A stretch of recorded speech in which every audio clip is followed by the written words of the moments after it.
Man, that's depressing.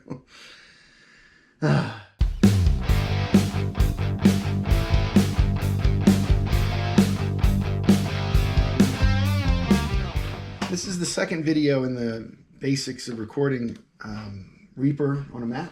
We've done the basic drum track. Now we're going to add some guitar to it. One thing I want to do real quick here is shrink this up a little bit.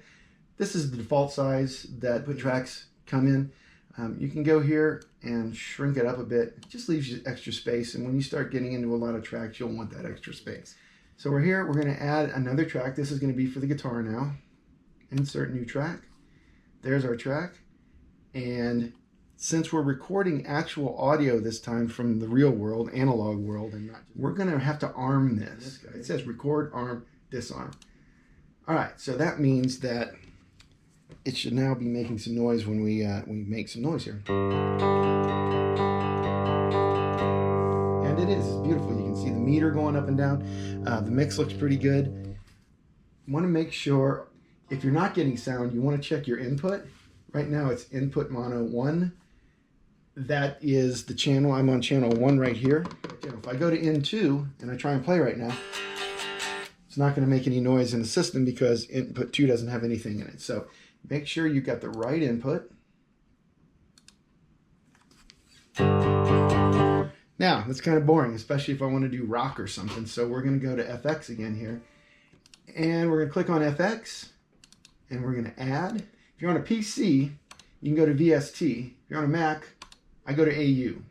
I don't know that there's a huge difference. I know that the interface for Reaper works a little better on a Mac using AUs, so I use AUs. We're going to scroll down, and the first thing we're going to add is an NA808. Select it, add, and you get this nice little copy of an old Ibanez tube screamer. Generally, turn the drive all the way down. I even take the tone back a little. These are personal preferences. You can figure out what you like when you're recording yourself. And then we're going to add an amp, and it's going to be in the same place, AUs. We're going to go to the Crunk. This is another free product from Nembrini. The NA808 is free. The Crunk is also free. I'm going to add that.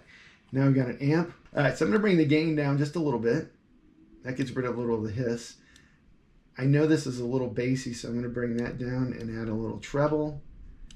And maybe add a little presence in. Now when I play this guitar now, it should sound like a rock guitar. So I'm going to turn the output down to right about there. It makes it easier to hear the drums when you're recording if you turn it down a little bit like that. So now we can close this up. And we're ready to record something. Always leave some space at the beginning of the song when you're recording so that you have room for a lead in and a count in. I usually leave 2 full measures, and you can use all 2 measures for the count in or the lead in. I usually just use 1 measure, but I leave a full 2 measures for the lead in. So let's just make some noise and record something. No idea what I'm about to play. So volume up, tuned, always tune your instrument. All right, now we're ready to record the guitar track. You're armed. This is where you're going to start recording. I'm going to give you 4 beats to as an intro. Then we're going to hit record.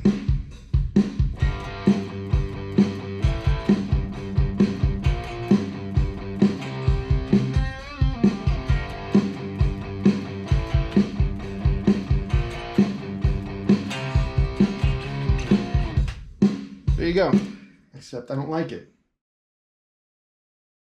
When this pops up, instead of saving it, hit delete all. It's going to ask you, are you sure? You're going to say, yeah, I'm sure. And then we're going to do it again.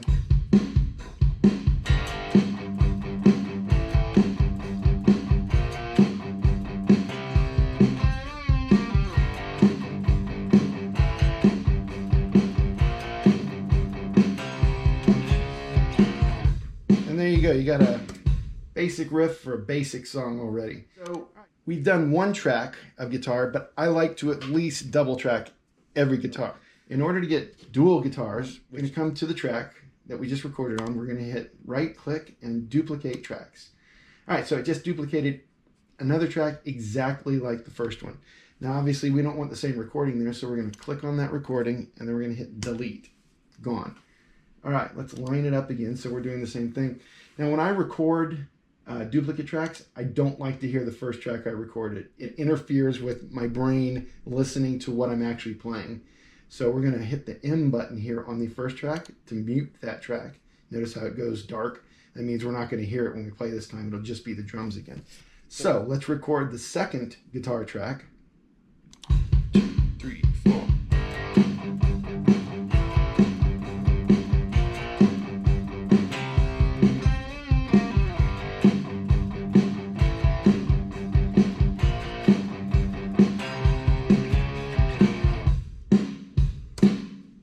And now you have 2 guitar tracks. Now let's listen to this with 1 guitar track. We're going to mute the second one just so you can hear what the difference is.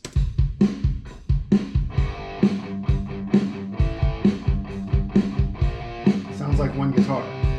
Sitting in a room with drums and guitar, that's what it sounds like. But you need something bigger than that. So here's 2 guitars. Now, it sounds bigger, but it's still got a little bit of,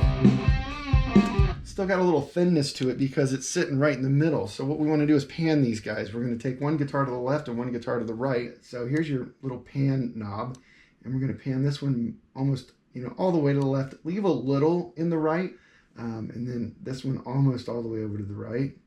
Now we listen.